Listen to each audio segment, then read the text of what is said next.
What's going on? My name is Zac Holcomb. Welcome to the Kickin with podcast. Today we got Jacques Passailaigue. Hey, how are we? This is episode, where are we? 12. What was the intro music? Oh, it's a little Jay and me and Grant found on the internet like. We know what it is? I don't know what it is, but I can find it for you. Sounds like a late 70s, early 80s like TV intro. That's exactly it. We were going for like an Anchorman intro. Like that could have been the Jeffersons. Like There's an outro coming out of a commercial break. Yes, that's you nailed it. That's what we were shooting for. Right, something like that. Wait, the outro is pretty fly too. But yeah, we were just talking like a second ago. Anywho, we were wanting to come on here and talk about a whole bunch of stuff that, again, it's another one of those episodes. So if you're feeling like you don't like controversial things or like you're easily offended, probably not for you. This isn't the episode for you to tune into. This is gonna be just fun. Like we're gonna have a good time. We're gonna enjoy laughing about things that make some people uncomfortable. So again, if it's something you're not into, you can just easily tune out now, change the channel. I'm like Switzerland in most cases. Yeah. I like everybody. Yeah, I like, this is a thing I got into, like this week was I shared some things and people were like, oh, why don't you, instead of just sharing things blindly and leaving us all open to infer what your opinion is, why don't you just share things with your opinion? And I said, well, I personally don't value my opinion over anyone else's opinion. That's sane. And so, like, for me to share something and infer my opinion, I'd rather not do that because for me, I'd rather share it and see what other people's opinion is too, because I like that. I like the open dialogue. I don't want to share something with my opinion jading all the comments and all the people receiving it. I think sometimes I look back and, I come up with ideas. I like to come up with ideas. Yeah. That's just something that I think naturally happens with me. I don't know if they're good ideas, they're just ideas. Yeah. And I don't, when I say them sometimes, I don't even know if I even agree with them. Like, hey, shouldn't we do this? It's just, let's throw it out there, right? Yeah. Let's see if it works. It might be the worst idea you ever heard, right? Exactly. You might hear it and say, I like that. I'm going to improve upon that. Yes. Or you can say, hey, that's actually sounds, I don't know, let's work it out. I just like to have conversations with people because I feel like when you meet with other people, you learn about how they feel about things, right? What they think. I like logic more than feeling, right? I want to know why people feel a certain or think a certain way, right? It's got to be, for me, I don't want to make emotional decisions. I always feel like when I make decisions that are emotional, they're always things I look back on and say, yeah, I kind of regret that. Yeah. Yeah. But when I think about things and I think about the logic behind things, I want to make sure I'm intentional with what I'm doing, right? Mm-hmm. And I think when you leave the emotion out of it, you can make better decisions. So sometimes there are a lot of emotionally charged topics that people want to talk about. Yeah. But I just try to say to people, like, think about it from other people's perspective. Does it work? Does it make sense? If you look at any of these documentaries about companies that went under, companies that we all grew up with, Sears, Kmart, Woolworths, TWA, a lot of airline companies. Yeah. But if you look at all of them, the common denominator is they would hit a certain level of success and they'd said, that's the standard.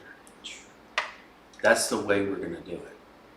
Instead of saying, okay, we've conquered all of these obstacles, how are we going to conquer the next obstacles? Are we prepared for what's next? Because, life isn't linear. Exactly. I mean, you can look at us shooting through if you've ever seen like a diagram of us going through the universe, it's the sun going that way and all of the planets are going around it. We're flying through space right now, right? I just think that's just so fascinating. So there I go. No, I like I just threw up on you and I'm sorry about that. No, you're good. Like what I'm talking about is exactly that. It's like it's important to know that like I think that it's not a superpower. It should be a power that every person has. Like you can share someone else sharing their opinion on your Facebook page, and it doesn't mean that you agree or disagree with them. It's just that you may find it interesting and you just wanted to share it with the rest of the people. Right. That's going back to emotional thinking. Right. You just you're expecting. Yeah, oh, well, if they shared that, that must mean they agree. They're with it, yeah. No, that's an assumption. It's just saying if you share something, maybe you agree with it. I don't know. Is there any context in there? Right. Did you Is there add any anything caption? to it? Right. Or did you just literally share it with no opinion added? Right. It's a tough thing. And so this goes back to even, and you were one of the largest people. I'll just go ahead and like give him the thing. He's gonna tell you to sit closer because he's not paying attention. Can you hear me? That's actually dope. We're not the Brian Hicks, so you actually have to lean in. We don't have the fancy mics. High end. But he was fucking killing it on our show because he could sit all the way back here and you can hear everything Brian's saying. Right. Yeah, I gotta be up on it or you can't hear me. But anyway, I've always been told I had a face for radio. And a voice for newspaper. And a voice for newspaper. I don't know what that means. I don't either. It must mean that It's you know how to. compliment. Yeah, well, it means that you're probably good at putting together catchy headlines, which I would probably. I kind of agree with that. But yeah, So, I mean, like I ran last year for office, and you were like one of the first people, or the loudest people in my ear. Not like frequently, just like when you were. It was very intentional. Hey, you're gonna get character assassination from here for the rest of your life. Right. Whether you win or you lose, or whether you go through the cycle and then you get to November 3rd, it was last year when I ran, people continue to assassinate your character. Here's the thing. It's crazy. This is a public service announcement for the viewing audience and everybody listening. Yes. That's not just Kinston. No. Right. Yeah. When people run for political office, that's why I'll never do it. Right? It's just personal destruction. Yeah. You pull both your wrists out. I mean, think about it's like middle school. It's like, who's the coolest guy we know, or who's the coolest gal? Who do we like the most? Well, let's give them a position where they're in control of a lot of things, and whether they know how to do that or not, I like them. They're cool. I don't understand it. Yeah. And that's why I never will get. If I can't understand something, I'm not going to participate. Well, I don't understand. You're a businessman. You never invest in things that you don't understand. It's just there's a lot of personal attacks, and we have big issues, man. You know, I went and bought Thanksgiving yesterday.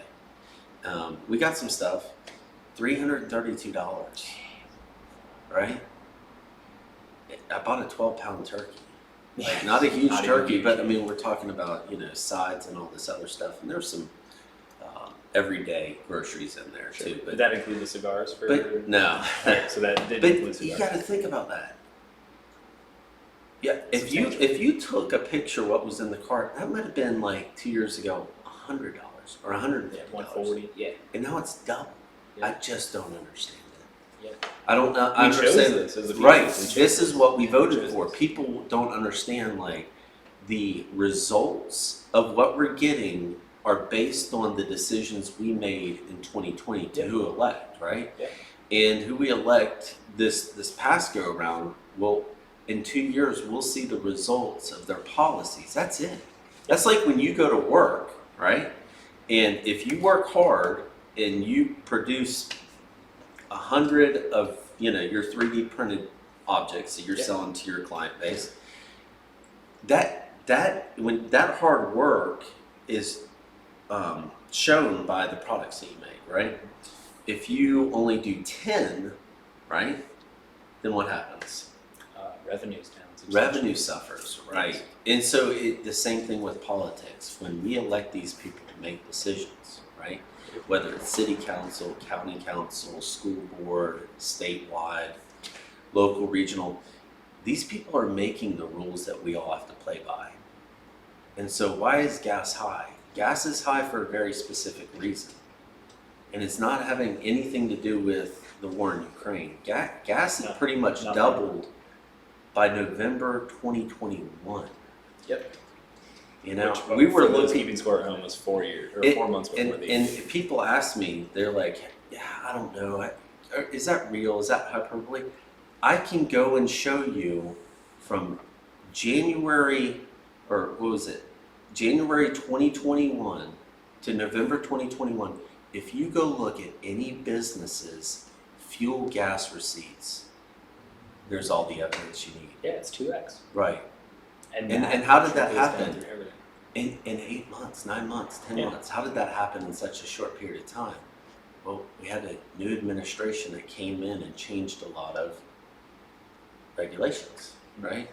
Whether you agree with what had happened or not, this is the outcome, Yep. right? And we can't be victims of our circumstances. We can't just say, oh, well, it's because of the world or Russia or Ukraine. That's not acceptable. I don't have think to own that- what our actions. Yeah, I don't see any outside source to the U.S. that was like, hey, quit manufacturing and producing your own fuel for vehicles. Right. No one was like, hey, you guys have to stop doing that. Right. So why It's just does the self-inflicted. world if the same amount of barrels of oil are burned every day, does it matter if they pump it out of this side of the earth or that side of the earth? Anybody who's Doesn't opposed matter. to drilling here, I understand. Like I grew up in a very beautiful area in South Carolina. The nature is very important to me. I love the outdoors. I understand that we can't just have these companies coming and drilling and ripping up things. Sure. They have to be responsible, right? But if you consider all the regulations, and we're the most regulated on oil drilling in the world, Yep. right? We're going to do it better than anybody else. Why are we sending all that money and all those jobs overseas? Someone explained the logic to me. It's almost like when we were like, oh no, if in the 90s or entered the time frame here, Right. oh no, we're no longer going to melt plastic. We're not going to have all these extra carcinogens going up into the atmosphere. Right. No, can't do it here. What happened? All the people that do it for money just moved it somewhere where they allow them to do it Right. that way. And then what happens to the world? It's still actually taking on the same brunt of We're producing the more negative oil. effect. We're just having to ship it in now. Yeah, it's the It's same. So like if you're actually in it for the environment, Mm-hmm. how does it make sense to you that instead of pumping it out of the core here under intense regulations, Mhm. let's allow a country where there are none or very minimal regulations as to how they do it. Let's let them do it, and then let's use more of it Right. to transport it from there to here because we cannot operate without it. Right. It's the most asinine, business sense lacking decision that you could literally make because It's emotional based decisions. it's going to happen anyway. And it's emotional, like you said. It's like, How when do I did it feel? become What social? does it matter? When did Like, we are determining. We got to make decisions what's best for the majority, Yeah. for most of the people, right? Yeah. We can't it's make emotional. emotional decisions Yeah. that codify the feelings of a few. It doesn't matter. We all have to live here, right? What we live in a community. We need to be responsible. That's where I go on it. Is like if we make these decisions for 100 years and all of a sudden the U.S. is instead of the most prosperous place to live, what if we're the 17th most prosperous place to live in 100 years because we made all these decisions and we've allowed all this money to flow other Right. places? Well, can you really care about social shit if you can't eat? Right. Can you care about who can get married if you don't have any food? Can you care about who can get married if you don't have any fuel to get to work? Like there is Right. no economy. Like you You can't essentially eat an become yeah. What if we An became iPad. Ukraine? Right. Well, who gives a shit about all that other stuff at that Here's point? the Because you deal, can't right. even eat. But you know what? Every country in the world comes to us when they need something. Yeah. Who do we go to? There isn't anybody. When things happen to us, we have to deal with it. When things happen all over the world, we're the first ones, some of the first ones in to help. Yeah. How much? This is a fun one for you. Is Right. on September 12th of 2001. Mm-hmm. How much money flowed into the U.S. from the other countries of the world in humanitarian aid to the U.S.? I don't know. Probably, I don't even know the answer to it, but I would say not a lot. Well, I think for that time it might have been a decent amount, but for Yeah. the most part, when we have issues, we're just kind of left to deal with it ourselves. So I don't know. We have a lot of freedom resources. fries because people weren't even Right. all lining up, and it was like, Yeah. wow. Yeah. We got to rename French fries to Freedom Fries Right, and Freedom right. Toast because Yeah, I don't think that freaking- lasted long. it did, but it was great. Freedom fries. It was great Yeah, political that's- theater that's though, cool. and that leads me to my next thing. That was during the French. That whole thing was about they didn't want to go into Iraq with us. Mm-hmm. Remember, we were It told. was like the following summer, like June. Right, we were told by our government that there are weapons of mass destruction in Iraq, and that experts, right, not medical experts like with COVID, experts, international experts have verified mobile nuclear launching sites, right? Yeah. And we had to go in immediately. And we could not debate it that science and all the proof was there. And how did that turn out? You know, it's interesting every time someone tells you to don't worry about it, the government has it, and quit asking questions. That's the point we all need to ask all the questions. That's when your hair should stand up. Yeah. Yeah. I mean, look what happened to Iraq, and I don't know how people keep getting bought into that kind of stuff. You know, they buy into it, and they're fine without just saying, hey, wait a minute, we've seen this movie before. Maybe we should be thoughtful in what we do. Yeah, and it's both parties. Like it's we had Brian Hinks on like a week ago or so, and he's It's very both funny. terrible. He goes, the Democrats are full of shit, the Republicans are full of shit, and I'm a libertarian, and if we ever took charge of things, I'd say the libertarians are full of shit. Right. And it's like, yeah, I mean, but it goes back to like the emotional things of voters are suckers for whatever the buzz lines are, and then we literally sign away our nuts to whoever is willing to say the things that make us emotionally feel warm to their side of an argument. Right. And it's almost always, at least nowadays, it seems like it's almost always socially related.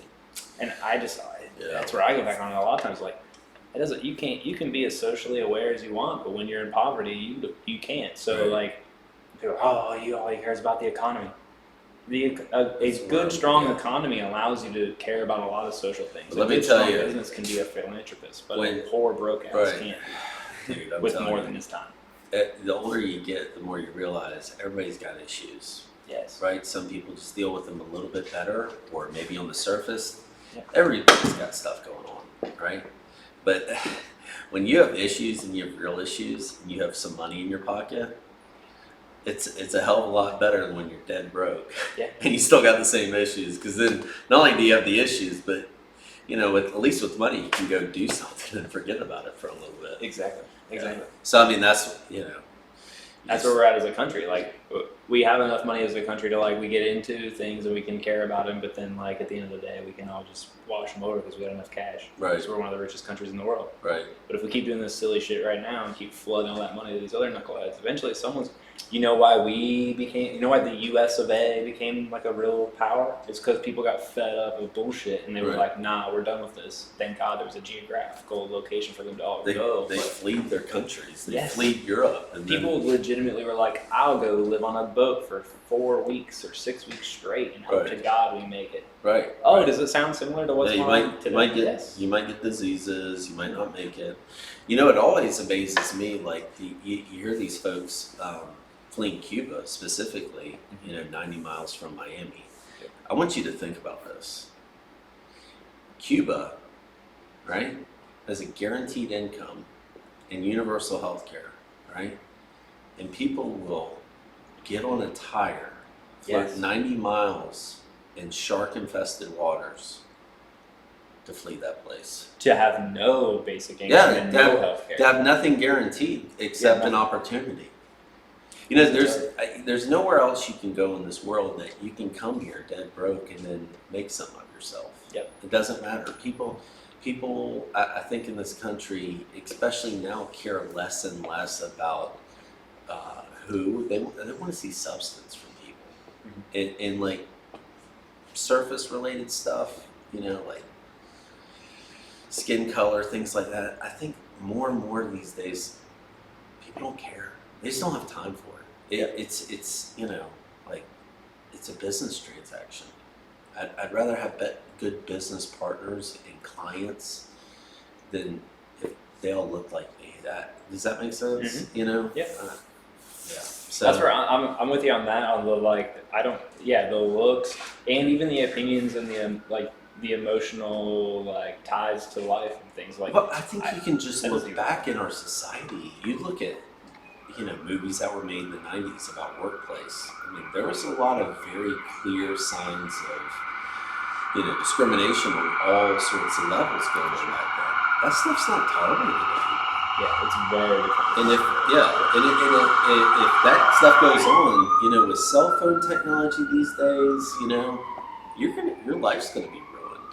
Mm-hmm. And so I just think most people are just not participating in crap like that. Yeah, even 7 years ago. Right. It doesn't even have to be that far. I mean, 7, 8, 10 years, 12 years ago, Right. I mean, the stuff you could do and say is so much different Right. now. And there were phones then, but now it's almost like it took 5 to 10 years of people being like, oh my God, I have a video camera in my pocket. Right. Yeah, and a voice recorder. Right. Everything is live. These knuckleheads don't even get it out here. We got cameras in the building. Mm-hmm. They still vandalize your stuff. They'll literally walk right under the camera and then vandalize it. They'll look up, they'll speak underneath it, and it's yeah, it's got audio too. Can you freaking believe it? It's Right. 2022, that camera's getting audio. So It's cool. shocking. But yeah, it's just, Yeah. it takes time for people to adjust to the fact that there's always someone watching you. It's amazing. We put tent up, right? Yeah, yeah. Reflective tent.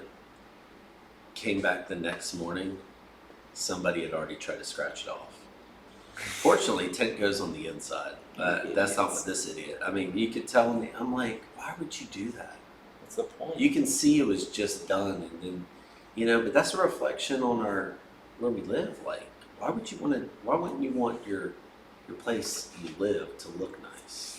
Why don't we want to take care of the stuff we have? That's the kind of stuff that kind of makes me shake my head sometimes. Yeah, the smashing of windows for no reason, just to smash windows. Does that 'cause happen?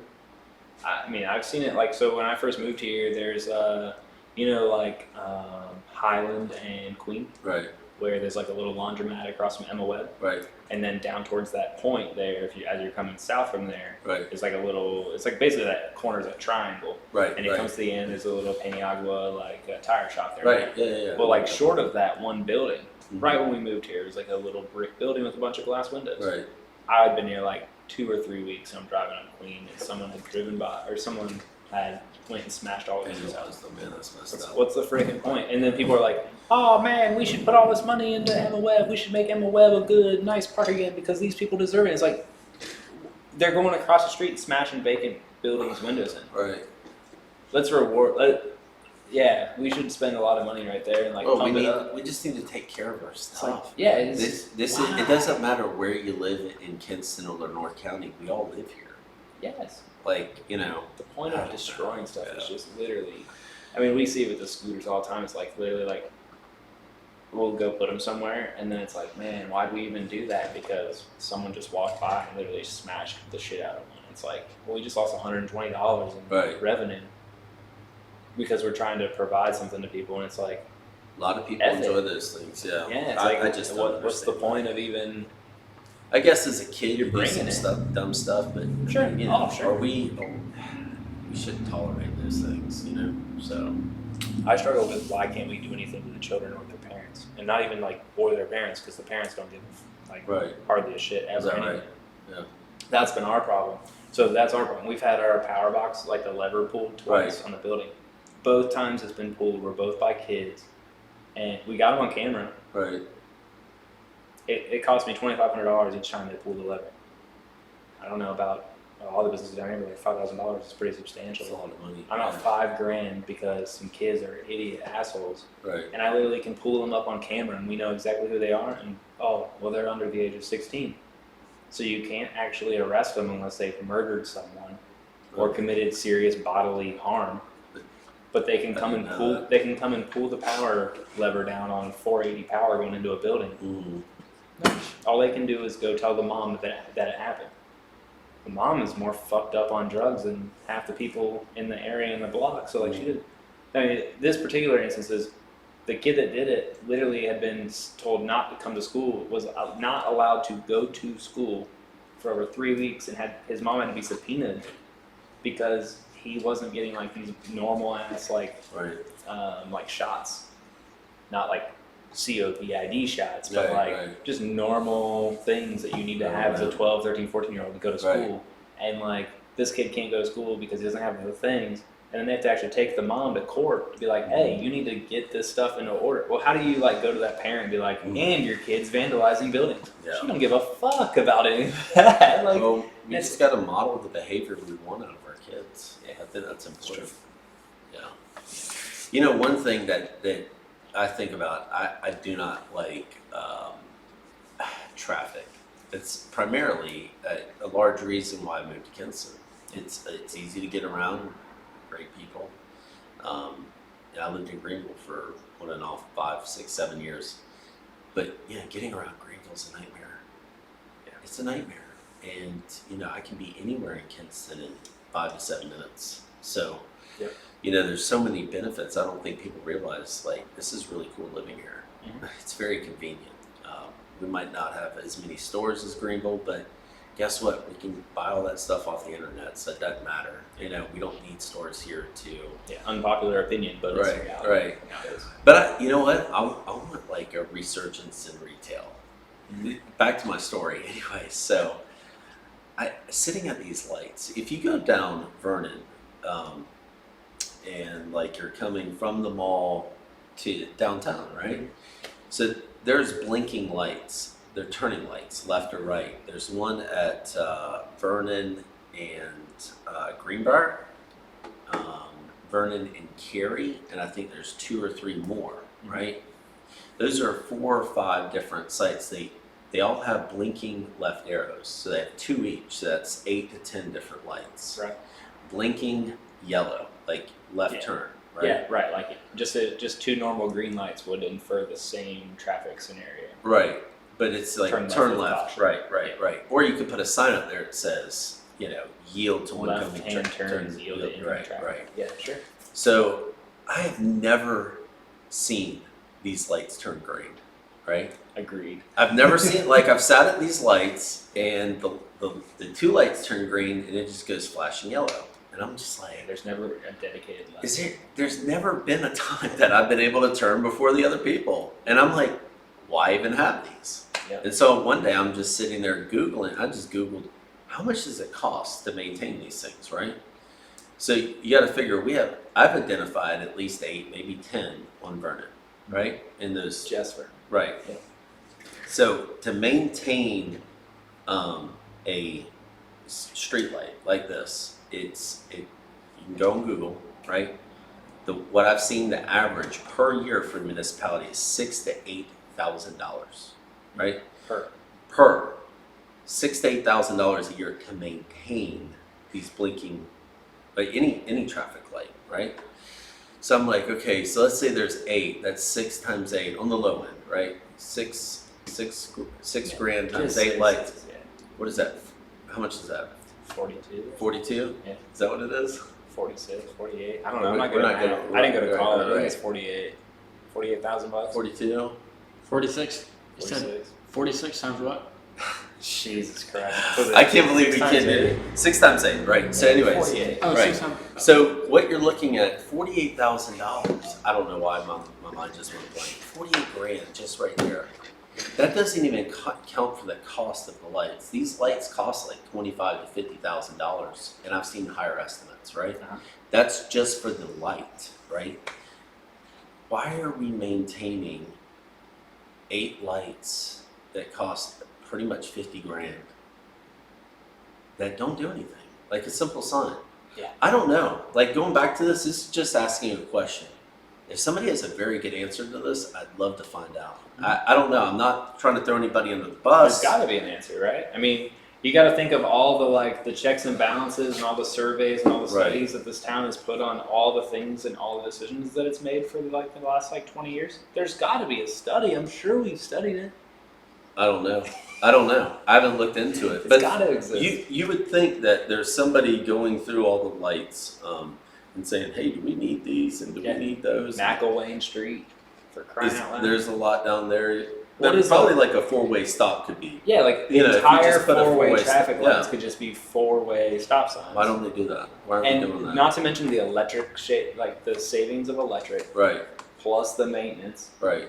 plus the hardware that could be put, maybe repositioned to a new intersection. Right. Oh God, I think of one. What is the one out there where you take 4-lane carry till it dead ends?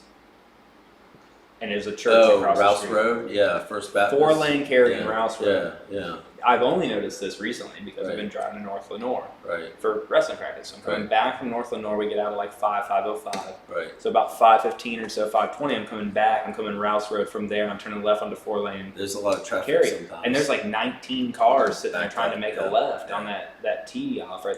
Why not take a traffic light from McElwain and put it out there? I know you have to run I some don't electric, but like that seems like a place that could maybe use a light. Right. Maybe I would assume, obviously, an evening rush hour, potentially morning rush hour. Maybe Right, not because everyone's right. going the other way. But like, still, that's a point where there's like a substantial amount of cars sitting at a stop that sign. That area's grown some. Yeah, it's grown. But McElwain Street, there's a light at the freaking. There's a church at the. It's right there by the post office. Mm-hmm.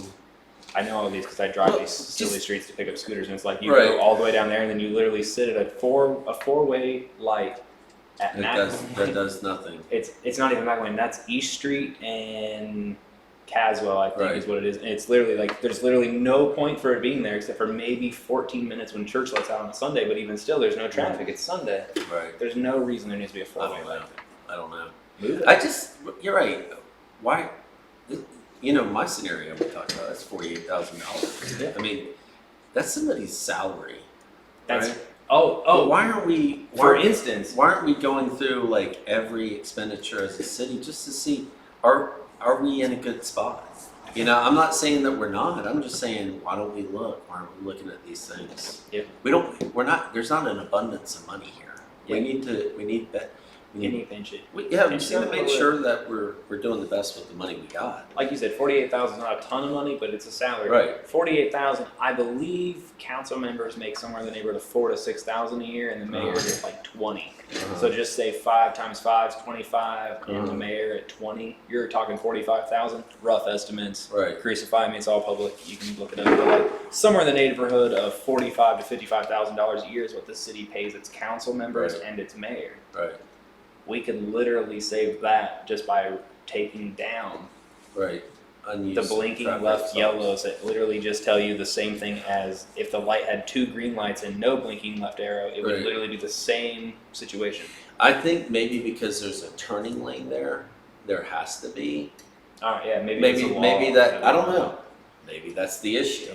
Like, Where I come from, Or though, yeah, it's just wouldn't like you just you have- have 2 greens. right. Well, sometimes I've seen in a lot of places they just have that metal sign that Yeah, says 5/8 sign. yeah, Left turn, yield Yeah. to oncoming traffic, right, and then it's got a little picture of a green light right, during picture of right. a green light.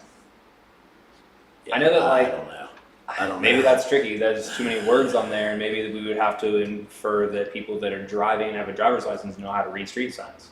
Maybe that's the issue, the disconnect. I don't know. Reading hard, words tough. It could be. For me, Numbers. sometimes it is. Well, yeah, I can't really see that far, so maybe I would be. But able I to think discern. why aren't we looking at that kind of stuff? Also, think about the Physical opportunities. the cost savings we could have if the city and the county merged more services. Mhm. I don't know. That's something up for discussion. They were talking. I don't saw know how something much recently. that could do, but I mean, what about benefits? Couldn't they merge the city and the county? Have a group benefit plan? Mhm. I don't know. Do they have a separate benefit plan? Would it matter? Yeah, I know three benefits benefits. pay. I run a expensive. business, costs a lot of money, so that's one way. Everybody might get better benefits because there's a bigger pool. Yeah, you're pooling too. Right. Yeah, So absolutely. people aren't losing things. Maybe they're getting better, and the city and the county might save money. I don't know these things. Speaking about losing things, something we talked about the other day is, I don't know the exact numbers, but roughly in 1972, the city had roughly 31,000 residents. Right. 2020, the city has 19, let's just call it, I'll be nice, call it 20,000 residents. Mhm. So we went from 31 to 20,000 Mm-hmm. over 50 years, from 72 to 22, or 70 to 20. Since 1972, what kind of advancements can you think of that happened in the world? Personal computers. Oh, Think about that. Yeah. Cell phones, Right. You can do so much more work. I mean, the think internet. about right.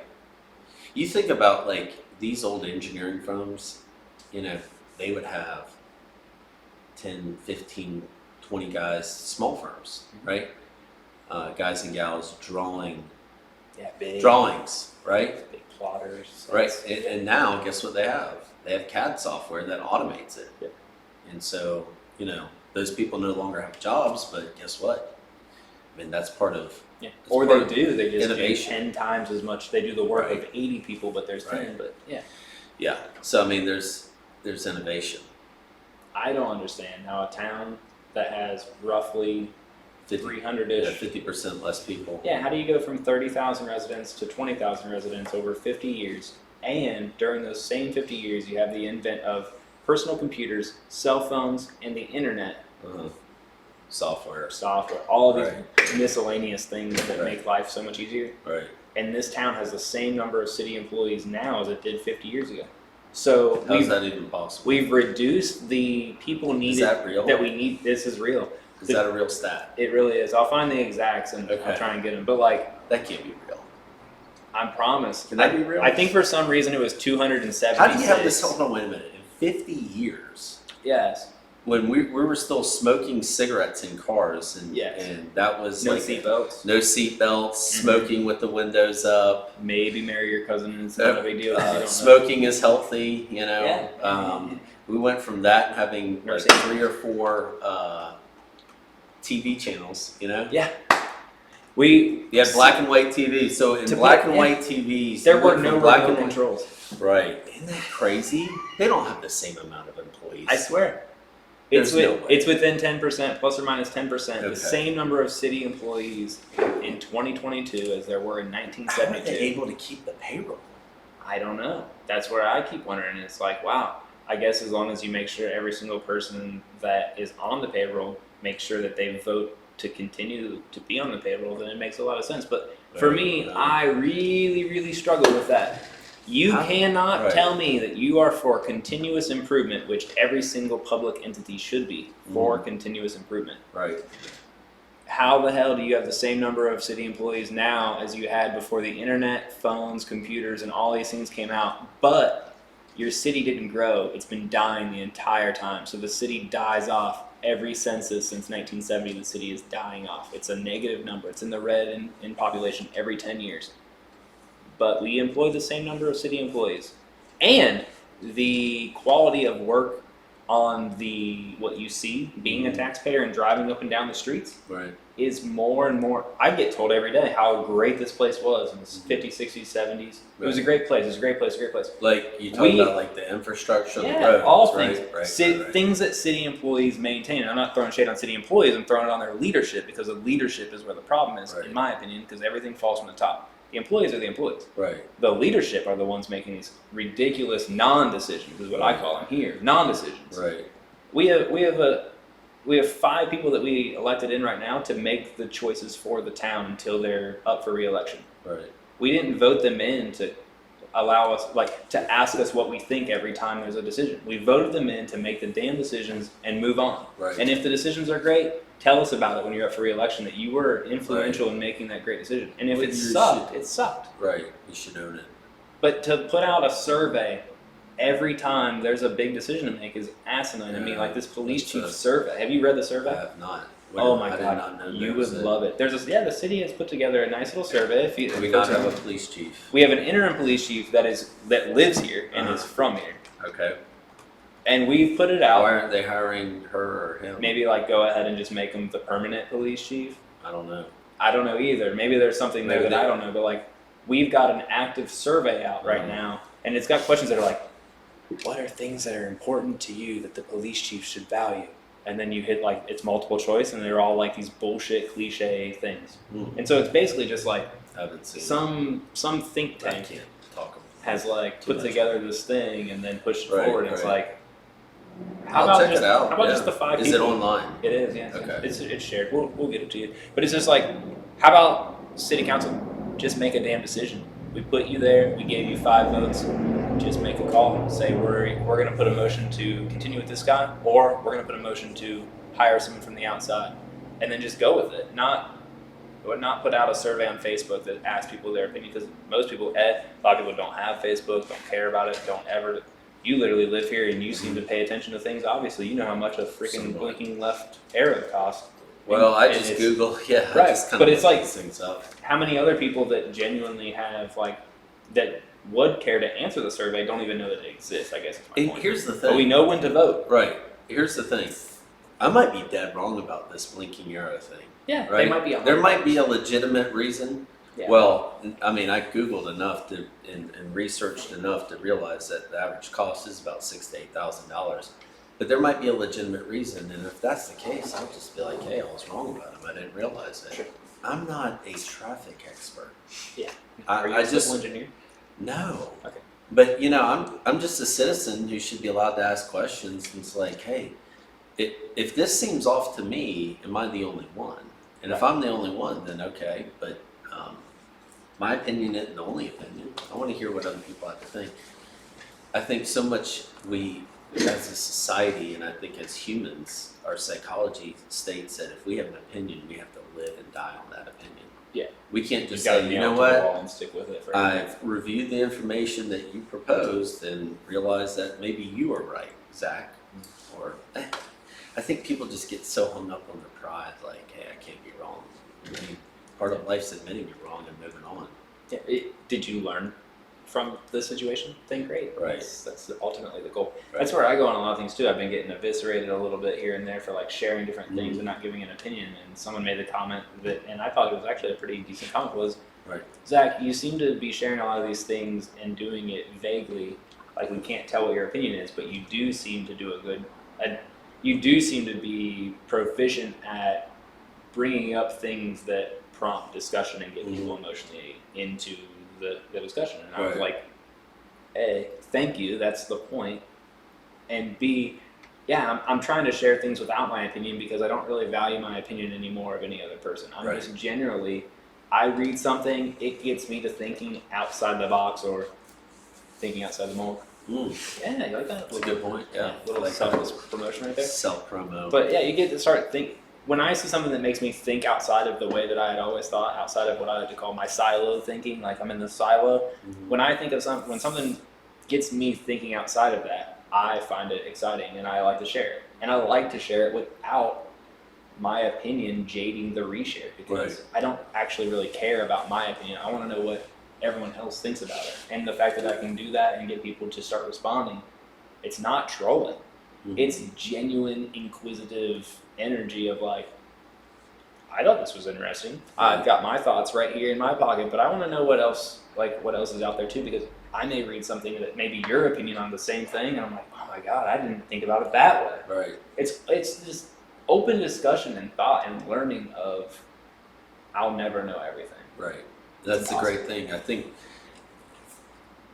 there's two ways we can look at this, right? When you hear other people talking, you can either do one of two things. You and I've tried to be more intentional about this myself. When someone's talking, I'm listening. Am I listening to understand, or am I listening to respond? Right? Yeah. The emotional side of me puts me in situations where I will listen to respond to whatever you're saying, instead of saying, I'm going to listen to what he's saying so I can understand it. And I can be empathetic, then I can empathize with your position, right? Maybe understand it from a different perspective. I think that the hardest part as humans is that we spend so much time listening to respond that we don't validate what the other person's saying. You know? And I think that goes a long way. When someone's trying to have a discussion with you and you don't validate, I don't say agree, but at least say, Zach, I've heard what you said. You had some really good points. Let's talk about those. Sometimes that's just what people want to hear, right? By validating that, then you can continue on a good conversation, right? If you don't validate that, those people, the other person can tell that. And then what are they thinking? You're sitting here talking because you're responding to what they had to say. And so what are they doing? They're not listening to you because you didn't listen to them. You didn't validate them. they're listening to respond as well. And then emotions take over, and next thing you know, you're upset with somebody over nothing. Maybe nothing that's important either. Sure. Right. And so I think that's how we have to look at things. If you look back in your life and you think about all the times you've made mistakes, right? We all have those moments. I'm 42. I have plenty of them, right? We all know that feeling. You all know those 3, 4, 5, 10, I don't know, scenarios, how many you've had. Sure. But I know there's a few I've had that if I just would have admitted I was wrong sooner, my life would have been better. You know, so what are we really holding on to? If someone else has a better idea, I'm at the point in my life, I say, I want to hear that idea. I want to try to improve on your idea. And I want us all to, all to lift up. Rising tide lifts all boats. Yep. What ends up happening in our society today, especially with social media, and I think a large part of how we interact now is because in the past we didn't have social media, we didn't have the internet, we weren't able to buy things instantly. We had to go out in public. You had to see people in the community, whether you liked them or not. You were forced to interact with people you didn't know. Yep. Right? Yep. And so while you might have not have been close to those people, there was a common interaction. A lot of that has gone away. And so you see more and more people willing to be Facebook, warriors and tough guys and stuff like that, and tough gals too. You didn't see that in the past as much. Because if you talk trash to somebody and you were at the mall, where I live, you're gonna have to figure things out pretty quickly. And I'm sure, when Vernon was popping, that was an issue there. If you ran your mouth about somebody, they were going to find out. And, there wasn't hiding it behind Facebook. They're going to catch your ass in the ball. Yeah, you're gonna find out what's going on. And either you're going to figure that one out and be victorious, or you're going to realize, man, I don't need to talk crap about that guy or gal anymore. So, yeah, I think when we're intentional about what we do in our interactions with people, it's just a lot better outcomes. Right? Sure. I don't have all the answers, so I'm trying to find them from other people. Exactly. If you listen, you learn a lot from folks, and a very good thing. And everybody teaches is another big thing too. Like my dad's hammered that with me is like everybody teaches, like just because. What do you mean by that? Well, everybody teaches well, but my boss is an asshole, and he always talks down to people in this instance. Always teaching you things not to do at the same time. Teachable moments right there. Yeah, so and that kind of hit me. It was like now I was like working for certain people, and it would go to another one, and he just kept saying, everybody teaches. Right. It doesn't have to be that like that person's That's a a role very good model, point. but that person could be a person teaching you that if you ever make it to that person's position in life, don't switch over and start doing the things that you just like coming from. What you don't want. Yeah. Yeah. That's what I don't want. I know that. Yeah. This is something I don't want to become. Right. And so there's you can divide things into literally those two categories a lot of times of like that's a response I want to emulate, or that's a response I don't want to be a part of my repertoire. Right. And that was a pretty interesting thing. He hit me with it later in life too, so like I didn't get it for a while, and then he like hit me with it. I was like, man. Well, what do they say? The youth is wasted on the youth. Yeah. Right. Like, man, if I wasn't as stupid as I was when I was 19, and I was as smart as I am now. Not saying that's all that smart. I'm just better than I was. How much further in life could I have gone? Mm-hmm. But I don't like living life like that either. Looking back all the time, you just got to accept. Hey, those were mistakes. I've learned from them. Gonna move on. Mm-hmm. So. Oh, I did that a lot too. It was like, oh man, if I was just doing this when I was 22, man, I'd be kicking ass. Right. And like, 30 took me till I was like 31, 32 Right. to start thinking like this. And it's like, the things that happened to me that made me start thinking like this only happened because I looked down and was like, holy shit, I'm 28, it's time to go. Right. So, would I have ever really have known him at this, like, with this much depth if I would have figured it out at 21? Right. Probably not. Like, Would I have valued it as much? Right. Yeah. Would the value be there? Yeah. Mm-hmm. Yeah. So going back to the the city, just, with the lights and everything, I think it's important. What drew me to Kinston? I'm not from here, I moved here in 2013, I believe. It's been here 9 years, but I've been working in the area prior to that. And what got me here was I was sick of living in Greenville. I really liked, when I first started driving around, you see the peripheral of Kinston. Mm-hmm. You go down Vernon and you kind of go down 70, going down Queen back in 08, 09, 2010, before Mother Earth was kicking off and all that kind of stuff. It was a ghost town, Mm-hmm. and what I didn't realize is I thought it was interesting because there was so much history in the city. And there were some young people here, but where did everybody go? A lot of people left and didn't come back. They graduated high school and either they went to college, they went off to college, or maybe the military or whatever. They just left Kinston and didn't come back. And I always thought, man, there's a lot of great things here. Why wouldn't people want to stay? And a lot of it is you grew up somewhere, you kind of want to get away, right?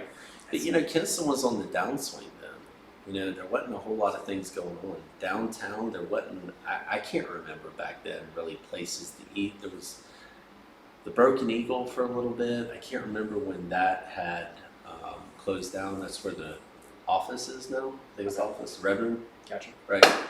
And there was a few things downtown, but it wasn't much. But there's, we've come so far in 10 years. We really have. What is the next 10 years? Are they going to be better? That's what I'm focused on. And that's what I want. I want my kids are here. Right. I choose to live here. Yep. And I could go live somewhere else. Yep. We all can. We all choose to live here. So if we're going to choose to live here, why not try to make the best opportunities out of what we have, right? And I think Kinston has a lot of very good, there's a lot of very good bones, if you want to say. Yeah, the core is strong. Right. Yeah. There is very good core. There's history. There's some industries that are really cool here. Mm-hmm. I think part of the best thing that got me to stay here is the people. There's a lot of really good people in Lenore County. Yep. And I've only known these people a portion of my life, but some of my best friends, and so that's what's keeping me here. But, we have to be cognizant of where are we going the next 10 years. Well, I think, if you look back at 2013, 14, 15, really, the plan was, hey, Kinston downtown's popping off. We're getting a lot of great things here. We had the boiler room, we had Chef in the Farm Room, we had Ginger 108. The brewery was in high gear, and very popular. The O'Neill came about, and then the Motor Lodge. So there was so many good things. It was hard to tell, but this is great. We're going anywhere but up. But it's kind of like we hit a rut, and it's like, what's next? Yeah. What's next? So I'm excited to see what that's about. I don't know what that is, but I hope it's good. Mm-hmm. But I think we have to start thinking about these things. That's why, looking into just overall costs. The last time I checked, we were having financial issues as a city. Yep. Why aren't we going through? What are we auditing? line What are item? we looking to cut? Yeah. Right. Let's pull it out like a business and look at all the expenses and see what things are actually necessary and what actually is not necessary. What are things that can be trimmed? It goes back to the invent of computers and printing technology. All these things, internet, all these things are happening. Maybe you don't need a credit card machine at City Hall anymore. Maybe you can enact maybe a they portal. should get one. Yeah, or maybe you just have a portal. An online portal. Where you can just sign in online at cityofkinston.gov. It seems very antiquated. And just pay. I don't understand. What I don't understand is why isn't everything centrally located? Mm-hmm. We have City Hall, which is a couple blocks, 4, 5, 6 blocks from here, right? But you have most of the support on the other side of the river. Yeah, which I just learned from you guys this last week. Right. That's crazy. Right. Why? Right. And so explain that for the people, the support is across the river. What So is the support? you got from what I'm, from my dealings with the city is that you have a lot of the support system, the infrastructure. So you have a lot of the maintenance vehicles over there. That's kind of the hub. Yeah, so it's basically it's like the bus lot, not Right, the buses, but right. for all Well, they've got a the full city's garage vehicles. there for all the vehicles. Yeah. They've got a full crew there that fixes everything. I mean, I'm sure the city has a ton of vehicles on the road, and they need full-time staff, and that's great and all. Yeah. But they have, I think they're purchasing. Some of their departments are over there. I think that's more related to facility management, garbage, and sewer. You got Parks and electric. Rec is a McElwain at a different location as well. Well, and then Parks and Rec's actually at the Woodman, Are they? or the old Woodman, the Kinston Community Center now. Because they've got an office over here as well. They do. Yeah. Right. So Is that all? Or is that just is that the lot? that used to be them, where it was yeah. located right before they built that. Where's I think Corey's office? Is it down at the? Corey's is down at the Woodman. Okay, so this one or should the be in a Kinston lot. Community Center. Yeah, I think they still utilize it. But that's where Bill Ellis's office was when I first met him years ago. Gotcha. Why isn't that centrally located? And why aren't we able to pay our power bills through a portal? Yeah.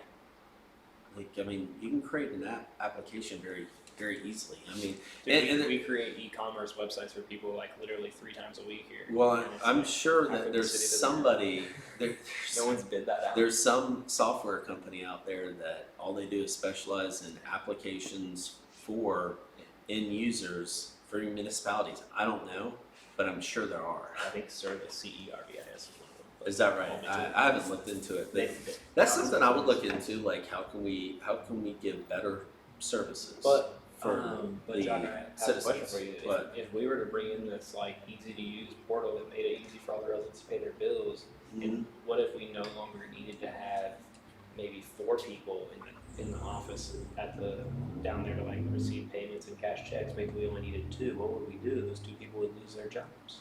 Maybe repurposed. I don't know. That's where I go. Is I don't know. We've continued to have Well, I think more people, right. and we keep inventing technology as a Right. society, and we keep having more people of working age in Right. society. Right. Yet we still keep finding more stuff for people to do that's more important. Well, than we I haven't can figured tell- out how to train computers how to do. I can take you to a dozen employers right now that pay very well in Lenore County that will hire people immediately if you want a full-time job with the salary, benefits, all that kind of stuff. There you go. And so, I mean, if that's the question, I mean, There's plenty of work. employers are begging. Well, we've got to establish first you ask that question, people have 2 different thoughts, right? When I think of government, I think of these are folks that provide basic services to us that we all need. It's very important. My trash gets picked up every Thursday, and I very much appreciate folks that do that. The electric lines, when storms come in, these guys and gals at Kinston Electric and the people they work with, they get us back up and running very, very quickly, They punch right? Yeah. And so but you got to think about it. We're the municipalities there, whether it's city, county, state, whatever, it's there to provide basic services, right, to citizens. Its job is not to employ X amount of people, Right. or pay X amount. There's only one primary purpose, and that's provide basic services, stuff me and you can't do ourselves, right?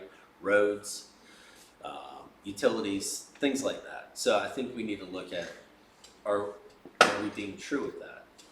Or, is there 100% fidelity in that? I think something, when you look in business and you want to talk about analyzing the municipality, not just the city, the county, wherever, we all want transparency.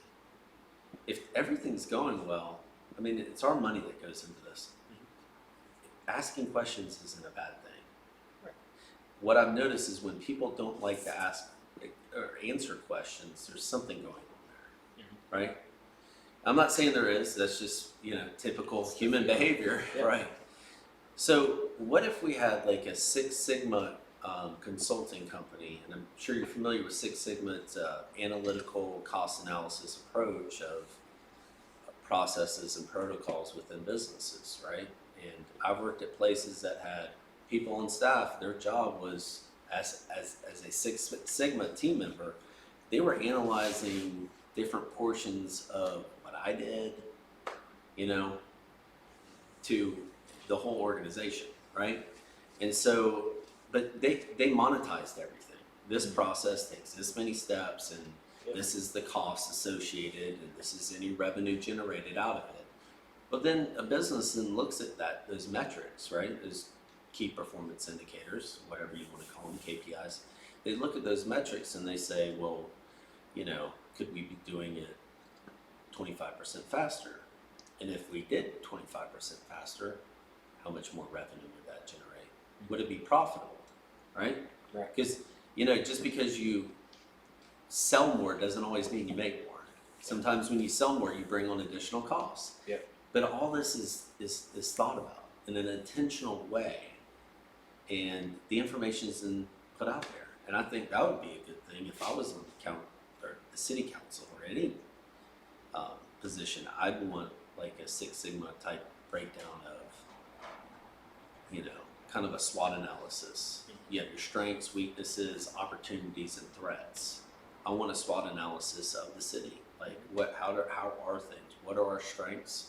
Where are our weaknesses? How do we get better at this stuff? Yeah, there hasn't been like a cultural all the way to the bone shakeup in the city offices in this town, maybe ever. I don't know. And I haven't gotten that involved in the, Yeah. I don't know if you've studied the core of the you know, I hear things at times but I just don't ever get involved. I'm like just business person over here. Okay. Yeah. So that's why, you know, when I talk about municipalities, we deal with a lot of municipalities, right? With, you know, my company, we deal with them on a daily basis. We actually manage some of their most important technology, which we all know technology runs, right? But right. And here's the difference with our clients. They need to know we're really good at what we do. If you just trust us, and we will make sure that your technology is running smoothly. Right? If this is about the cheapest person to run your technology, then you're looking at it the wrong way, and you're not the client we want, right? Yep. So, you know, a lot of the clients we deal with, even the municipalities, they understand that we're going to make recommendations. That's based on our expertise, understanding their business, right? But a lot of municipalities don't operate that way. So I don't know. You got to be open to change. Always. Right. Always. Even if you're not going to go with it, you still have to it's like we said earlier, you can listen to things, you can listen all day long, and you never have to give an opinion, you never have to go down the road, but listening is learning. And if it's stuff that you want to do or it's stuff that you don't want to do in the future, it's fine, but still listening or inquiring about what other cities are doing. Right. Think about this. How long have we been talking? About an hour, I'd say. Right. We've talked about a bunch of different stuff. Yeah. What if there are 10, 20 topics we've talked about, and 19 were just dead wrong? But someone in the city government, or, you know, somebody just in general heard this and thought to themselves like, hey, that actually sounds like a good idea. Why don't we try it out? That's all I'm saying. Yeah. Tidbits, man. Right. It's in sports. It's in a lot of things. You can be specifically to what I'm into is you can be a wrestler and you can go to a camp and you can know that I generally know what I want to do in wrestling matches. And then you go to a camp and they teach you 15 different moves. You know, maybe you've seen 5 of them, so they teach you 10 things you've never seen before. And if you just grab one of them, 1 or 2, yeah. and you're you know, it's not something that can change your game. Yeah, it's not my top 10 moves, but Right. damn, there might be a time where I'm in a situation and I need you to bust you're this out. boom, Yeah, and you do it, yeah. and you go back. I mean, I've had it several times. My dad took me from Ohio down to Virginia, dropped me off for a week at a camp Right. by myself, which I was 15 or 16. It was a big deal for me at that point. Right. And a couple of states over, and he dropped me off, and I came back, and we were driving back, and he's like, "Well, what'd you learn?" I said, "A whole bunch of stuff." And he's like, "Well, what?" Well, this guy and my roommate, we were just talking at night one night, and you know, he mentioned something in a certain situation, and I had never even really thought of doing something like that in that situation. And I didn't do it I came back, I was a sophomore, I think, and I didn't do it my sophomore year, I did my junior year, and then my senior year, halfway through the season, randomly in a match, I did like this thing I'd never done before. And my dad always videotaped stuff. He's like, "Why? What made you do that? Right. Like, why? I've never seen you ever do that." Right. And I was like, "That camp in Virginia 3 years ago, Right, the dude right. taught me this," and I was just like, I didn't rule it out in my mind, but I was like, I don't know when I'm ever going to use that, but I wasn't like, I'm never doing that. Right. And sure as hell, I like ended up randomly pulling it out in a match, and That's awesome. I don't know, just like random stuff like that. But like, Right. think of that in life. Like that was just like a 3-year blip of me in high school in a Right. specific sport, very small sample size. But like, if every person was just more open to listening to ideas without forming an opinion on them, you don't have to have an opinion on everything. Right. You can just learn from it and continue on along your path, I guess. Something I've noticed, one of the great things about Kinston is that, while we stated, had 30,000 people in the city, I guess, in the 70s. Yep. Now down to around 2019 and some change. Even though a lot of people have moved away, there's a core base that seems to be here. Mhm. But also one thing I found is that people in Kinston are very open to outsiders. People aren't from here, me, you, that kind of thing. But I think what people in Kinston like and Lenore County like is, hey, we're coming here because we want to. Yeah. We like you guys. Shows it. This is really cool. And I always notice is that people around here are very open to that. That's one of the best things about it. Like, obviously the people that aren't here didn't want to be here. The people that are here want to be here. Whether they were born or raised here, it doesn't matter. Right? Yep. And that's one of the cool things because you can move places and they're like, well, you're not from here, so I'm not going to take your opinion. Okay, well, it's just my opinion. Yeah. It's just I don't, there's plenty of opinions I hear that I don't agree with, and at the end of the day, I kind of forget about them after a while. So I'm sure there's millions of people that could care less about what I think. Yeah. Right. So I don't take myself too seriously, but I think that's one of the best things going for Lenore County in general, that people are open-minded to things like this, and they realize, like, hey, if we're going to be a vibrant area and people want to come in and improve our city, why wouldn't they?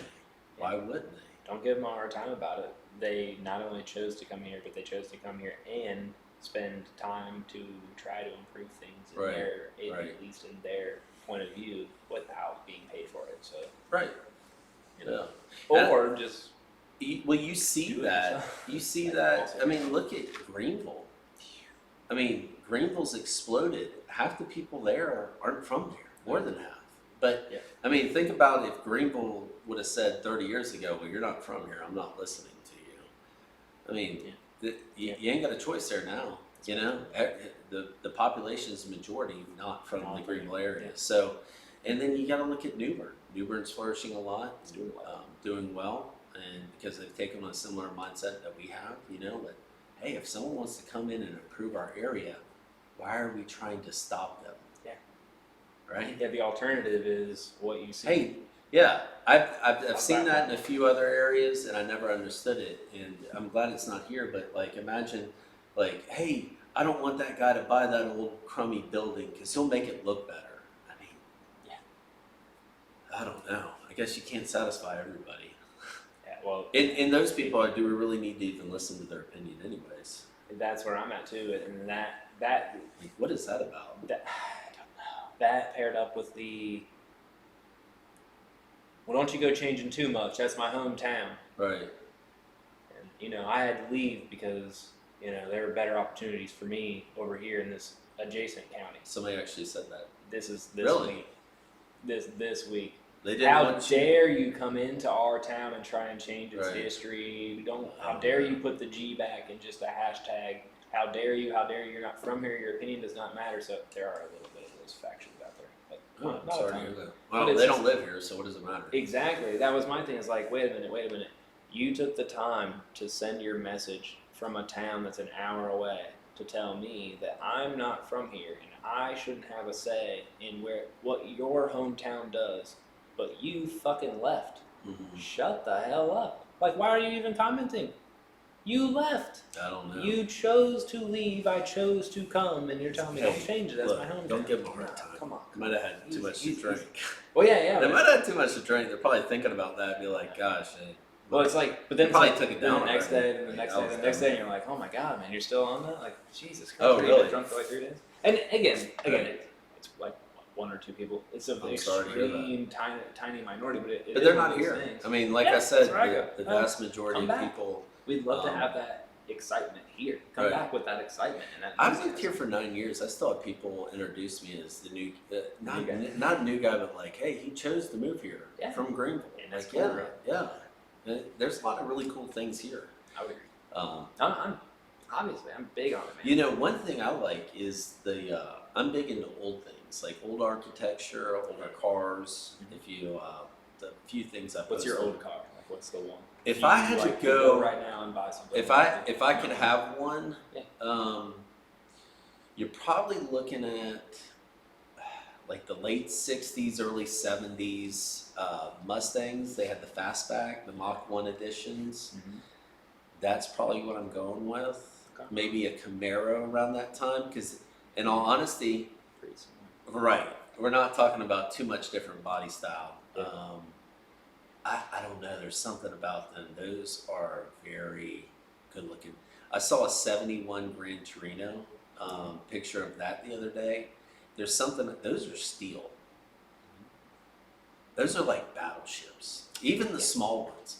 Like what gets me is like, how did we have these cars that were like 35 feet long and they were a 2-seater?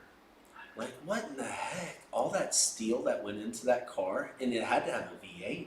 Yeah. You know, Yeah. all those cars had V8s because you're moving a lot of metal. Yeah, they were like 4,700 pounds. And like you run into a car made today with one of those, it's like a oh, can you're opener. through it. Yeah, You're through it. because a lot of these exteriors are just hard plastic. Yeah, everything's a Saturn nowadays. Right. You remember that? Yeah, remember when? Yeah. Oh, don't buy a Saturn. Don't buy a Saturn. It's Sheet. all made out Don't of buy plastic. that, If you walk by yeah. it and punch it real hard, you Right. just punch a hole in it. Right. What are we driving now? Pretty much, yeah. Mine's like a 70s ish Cutlass 442. Mm-hmm. That'd be the one. Mm-hmm. Like the one from the movie, The- the Hitcher. Are you talking about a Buick? No, old. Buick? Old. Oldsmobile. Yeah. Oh man. Old Cutlass 442. I thought Buick made the Cutlass. Mm-mm. Oldsmobile. What the hell happened to that? Did you see the movie The Hitcher? Uh-uh. You should check it out. It's pretty good. I hate movies. The Hitcher's a pretty dope movie. It's a scary movie. Okay. But Like about a hitchhiker. actually, yeah, if you start The Hitcher, the Mhm. movie, and just watch the opening credits and turn it off, Right. you'll know exactly what I'm talking about. Right. It's a blue 1970 Olds 442. It's a Cutlass. I don't know if that one's a convertible or not. There's torn. I can there's a take lot either of great one. cars at the time because I think about like a '50s, Bel Air. I mean, Yeah, just my like a grandpa had a '57, a Dude. Bel Air, with those wings that pop out in Mhm. the back, and you've got that curved top in a way. Yeah, almost like And the they T-bird top. right, they had two tones. They were always like white with like a red or a blue. I don't know what color mine. Um, I'm pretty sure. I always thought those were great. I think any '60s Cadillac, when you're talking about a Cadillac Eldorado, Yeah. I mean, you're talking about a machine, man. Those were some really good cars. Unfortunately, there are also a lot of very bad cars. Yes. My parents had a Buick station wagon. It was a diesel Buick station wagon. You done? No, you're good. Okay. I thought he stopped recording. I was just saying that. He just doesn't have a card. Okay. Right there. That's fine. Okay. So they had a Buick station wagon. It was gray and it was diesel, right? This thing broke down all the time. Piece of crap. And I do remember that, gosh, when I was 8, we got in an accident. I don't think I was wearing my seatbelt. Probably. Yeah. Yeah, why would you? And that thing was just horrible. That was horrible. Like, who made that? That's the biggest piece of crap ever. But man, those things could run. They had the V8s in them. I remember when I was like 20, I ran into one, and it had the wood side paneling. Those style. I don't think this was an Oldsmobile, but this was an old style, like early '80s wood paneling on the side. late 70s, and I was at a stoplight, and I had a Honda Prelude at the time. Oh, Quaalude. Yeah, and it was a manual transmission. So I thought, okay, I've got this guy. He was revving his engine, right? I'm like, this guy's gonna take me in a Prelude in a, the old big station wagons, right? Right. This guy smoked me, man. Oh yeah. Yeah, he got that thing going, and it was just like, Yeah. Once it moves. like a tank, man. Yeah. So cars these days, they're just not the same. Not the same. About to go into this whole new world of cars, but Yeah, I'm worried about that. That's gonna be a problem. Yeah, I just don't think you're talking about electric. Mm-hmm. We don't have the infrastructure. Yeah. We have power outages here in Kinston. Right. How are we all gonna charge cars? Right. Right. It's like, has anyone done any research on India and how it works over there? Do they have a big electric car? No, they have no cars, but they have a bunch of people that want to have electric, but they have a bunch of farmers that also want to pump water to irrigate their fields. Mm-hmm. And so sometimes there's like a battle between the town or the village Right. wants to have all the lights on, but if They the wanna eat farmers too. can't Right. get enough power to turn on the irrigation system to pump water to the fields, then everybody's going to starve. Right. So they have like these rolling brownouts where they're like, hey, your power's going to be out today from this time to this time because we're going to turn it on over there so they can do what they need to do. That's what they do here. That's what we're going to have happen. Right. Everyone But plug in your cars right. from 5 to 9, and then if we can't support it now, how are we going to support it in the future? I just don't understand that. Like, no one's thought about that. I like one of my favorite memes going around now is that all electric car people should have to charge their cars with solar. Yeah. Good luck with that. Good luck with that. That'll be interesting. It's a problem.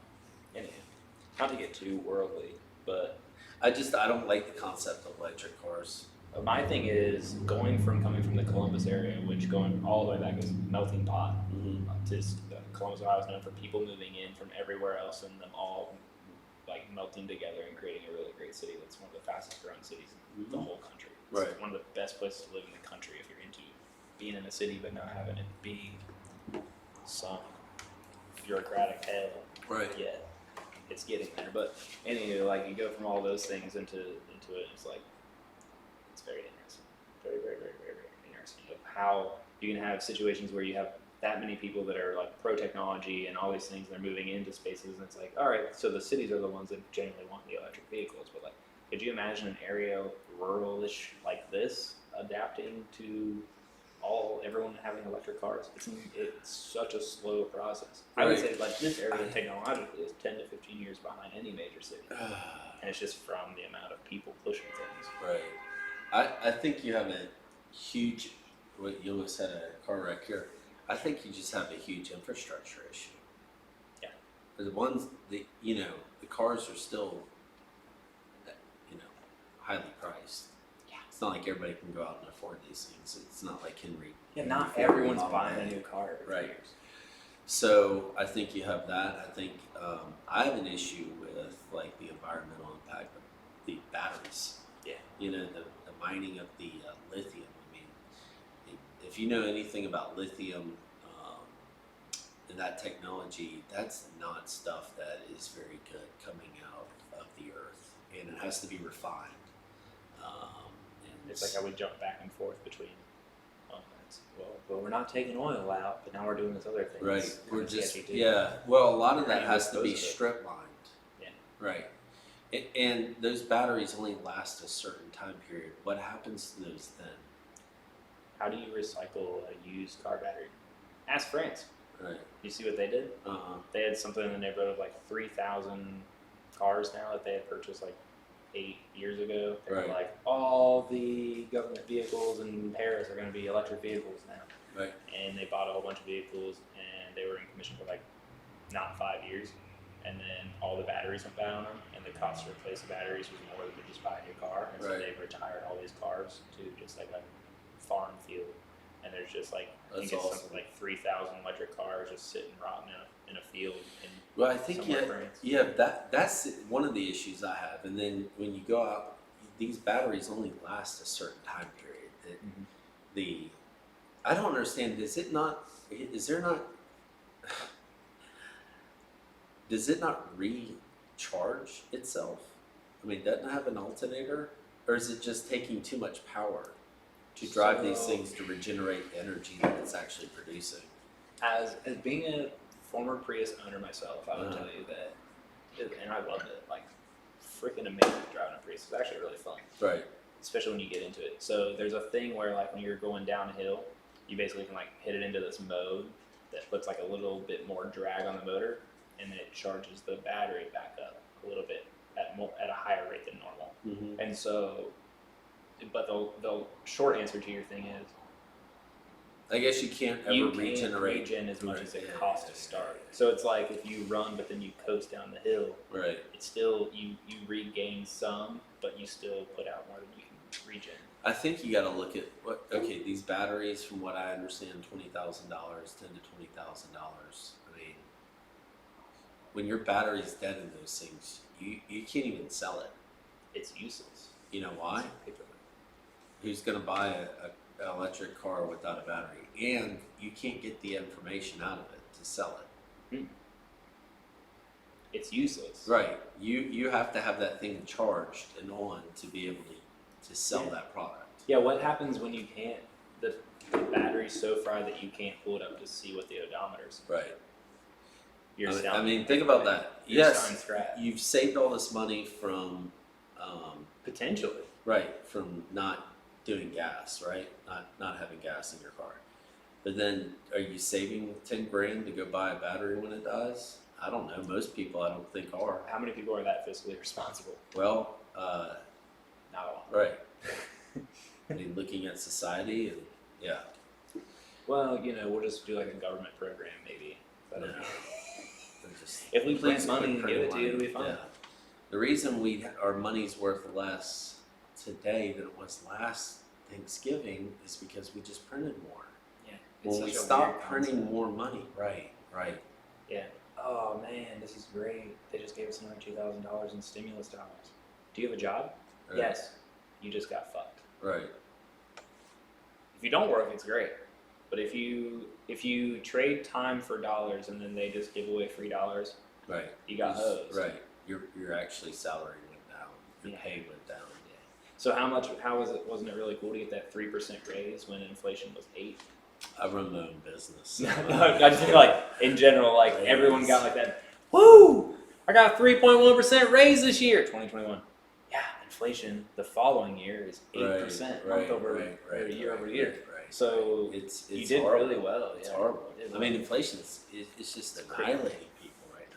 Yeah, it's And gonna what's get worse. crazy is that inflation is a tax on the least of us. That's really what it is. Inflation, look at it this way, it's a tax on the poorest of all of us. Yeah. And because it hits the poorest. Everything goes up, right? Yeah. Well, guess what? If you're a millionaire or a billionaire, Take on those right things. now you can still afford Thanksgiving, Yeah. right? Yeah. You can still afford to get to work. But when you go from having maybe $100 extra a paycheck to live on to not having that, if prices go up anymore, you can't even afford at some point to go to work. Yeah, you're negative. Yep. Right. Well, I think that's part of the plan. And so, like, the more inflation we have, the more printing of money. There's only one reason inflation happens. When the government prints more money and the velocity of the money is not getting through the economy fast enough, that's when we have inflation. Yeah. Yeah. So we just gotta quit printing money. Ooh, Here's what's crazy. NASA's budget is $32 billion, right? $32 billion. NASA, right? Annually. We can't even send anybody outer space. We have to hitch rides from other people. Either Yes, Elon it's Musk crazy. or Jeff Bezos, or you know who's actually getting us to the International Space Station? The Russians. They're the only way we can get to and from there. We quit having these vehicles. Think about that. $32 billion, right? We just gave Ukraine $40 billion for a war. Wait a minute. So why can't we not give that money to another country starting a war, in a war, whatever? Why can't we keep that money here? That's something I'll never understand is how can a company that's trillions in debt be giving billions to other countries for their well-being? Who gives a shit? I'm sorry, but we're borrowing money from. yeah, would we're you go out borrowing and get it a from loan? the Russians Imagine, to give it to the Ukrainians. Right. Imagine I come to you and I say, man, I need $1,000. You go borrow from First Citizens 10 grand to give to me. And I'm never going to pay you back. It's never coming back ever. Why would you do that? Now you have to pay it back. It's the most asinine thing ever. Speaking of money and giving it away and all that. What are we doing? FTX. Oh, yeah. Talk to me. This shit is the craziest thing ever. Here's the thing. This is crazy. I've always viewed crypto as something as synthetic. I don't understand how.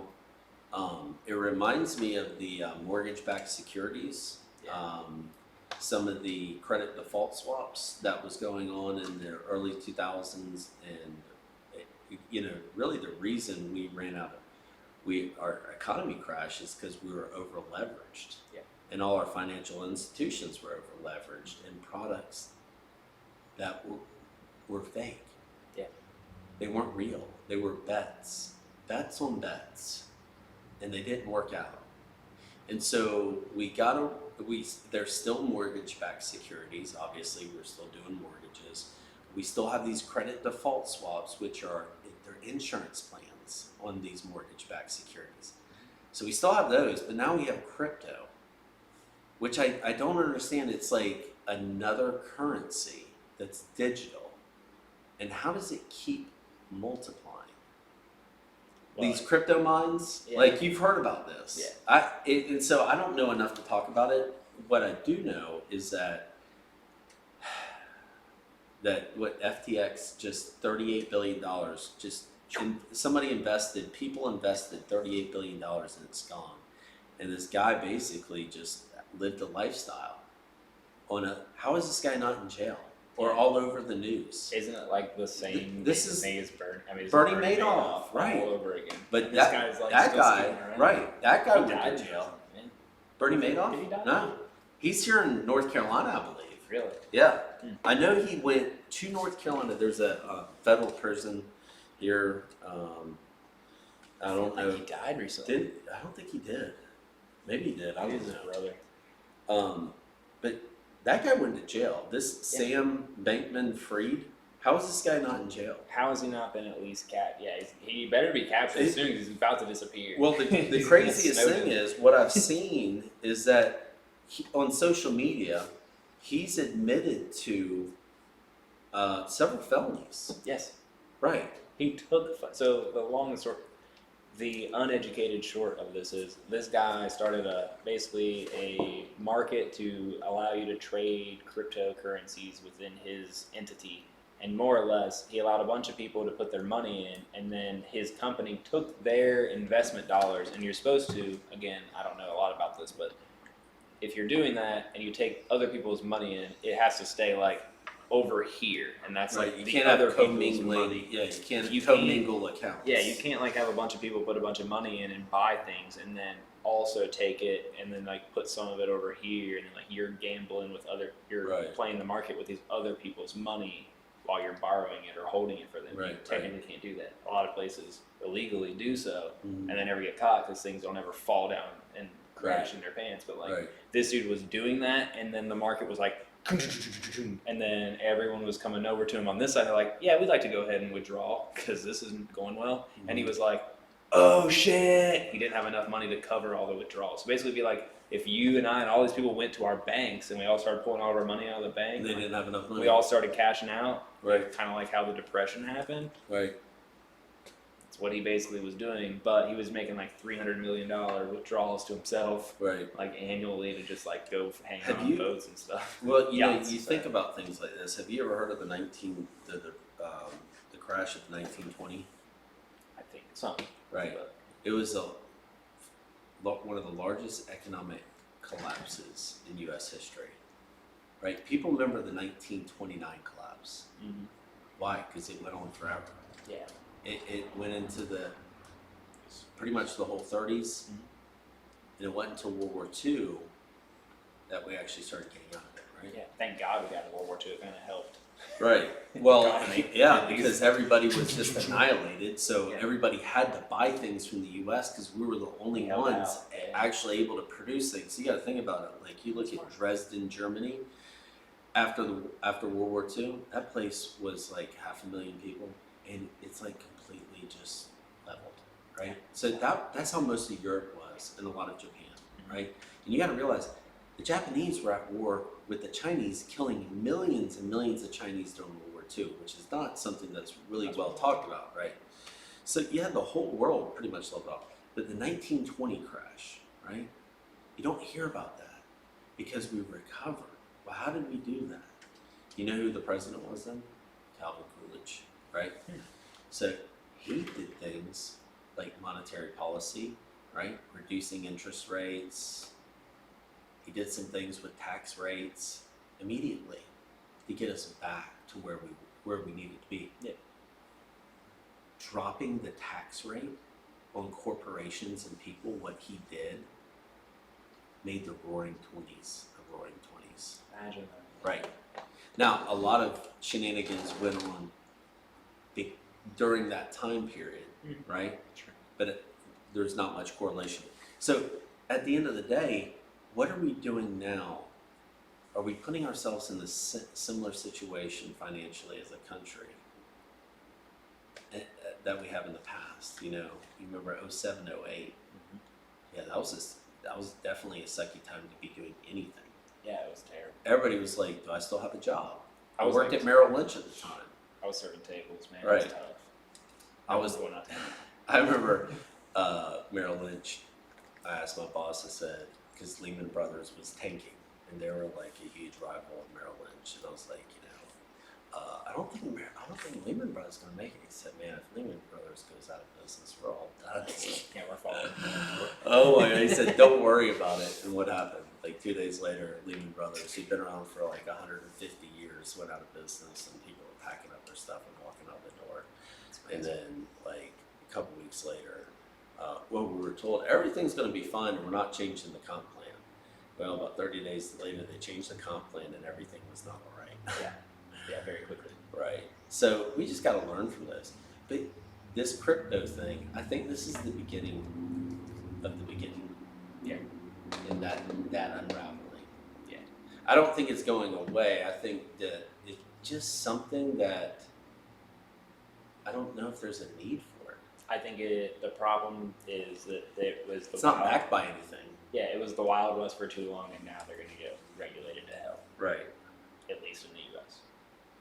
That's what I think. You think this guy Bankman Fried is he going to jail at all? Or? I think 100% he's going to end up in prison if he doesn't commit suicide before then, if you know what I mean. Oh, like Jeffrey Epstein? Yes. Yeah. Is Elaine still alive? Ghislaine Maxwell, yes. She hasn't committed suicide yet. She It's has remarkable. not. So, She's on watch, though. but she's the only person that's in the history of the world that's ever been found guilty of providing underage girls to people for sex, right? In the whole world ever. Right. She's the only person that ever get prosecuted, but there were no people that she actually sold these girls to. Yeah, they don't exist. How- They're the perpetrators of the crime. That unnamed.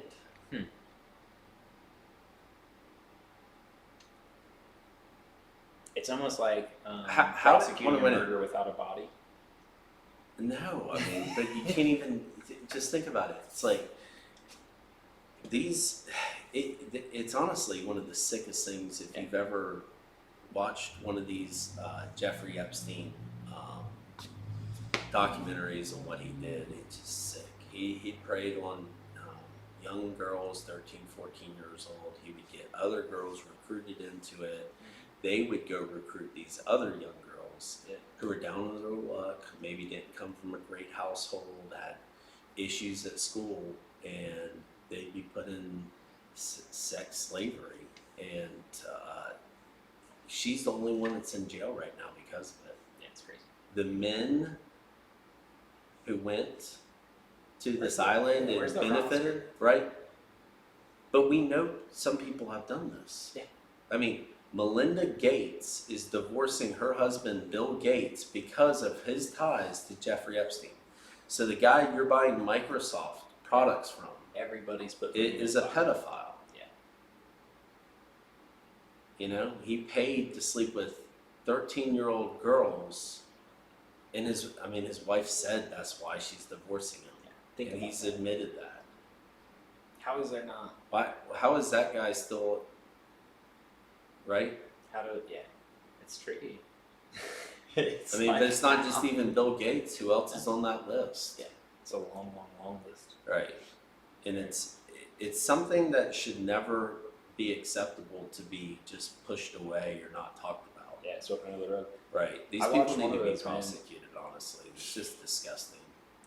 I didn't know that the ties to Les Wexner. I don't know. So Les Who's that? Wexner is the guy that owns the Limited and Victoria's Secret brands. Uh-huh. Oh yes. So apparently Epstein was very close to that person. Extremely Yeah, close. yeah, So yeah. Like Les that. Wexner, my parents had a house in Johnstown, Ohio, which is this little country town on a country road, like gravel roads, where we had this house. And the adjacent town or village, whatever at the time, to Johnstown is New Albany, Ohio. Mm-hmm. Well, we lived out there right when Les Wexner first moves out there, and he starts buying. All of a sudden, you just see like people are just selling their 3 to 5 acre lots, and then all of a sudden the house gets knocked down, and then a white fence goes up, and the white fence just kept getting extended and extended and extended. Right. And then it was like, there's this guy that just moved into town. His name's Les Wexner, and it'd be like someone moving to Kinston, or really like LaGrange, or like a small town like that, Right. and just buying up all the land, all around it. Right. Right. And people were like, oh, it's great, Les Wexner's a great guy, he's the guy that owns Limited, and then they started Victoria's Secret, and Right. Victoria's Secret becomes this huge brand, and they do like Pink, which is, like the, let's get the girls that are younger and start bringing them into our pipeline of people who sell them Pink stuff that's Right. cute, and then we'll sell them lingerie later when Right. they become of age. So my point is, I grew up in Columbus. Les Wexner is like the richest guy of Columbus. Right.